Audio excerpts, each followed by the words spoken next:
મિત્રો, હું છું ગોપાલ ઇટાલિયા.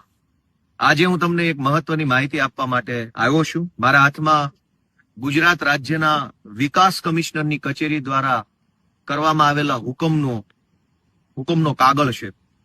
22 સપ્ટેમ્બરના રોજ ગુજરાત રાજ્યના વિકાસ કમિશનરની કચેરી દ્વારા એક હુકમ કરવામાં આવ્યો છે કે ગુજરાત રાજ્યના તમામ ગામની ગ્રામ પંચાયતની અંદર 2 ઓક્ટોબર એટલે કે ગાંધી બાપુના જન્મ જયંતિ નિમિત્તે ગુજરાતની તમામ ગામડાની પંચાયતોમાં ગ્રામ સભાનું આયોજન કરવું.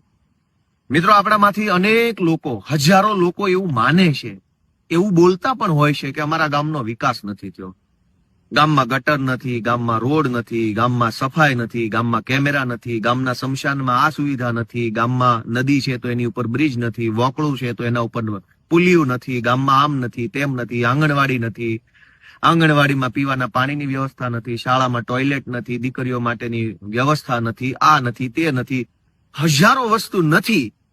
એવો આપણો પ્રશ્ન હોય છે, એવી આપણી સમસ્યા હોય છે, એ આપણે વારે ઘડીએ કહેતા હોઈએ છીએ કે અમારા ગામમાં આમ નથી અથવા તેમ નથી. પણ ક્યારે આપણે વિચાર્યું કે આપણે તો ગ્રામ સભામાં જ જતા નથી.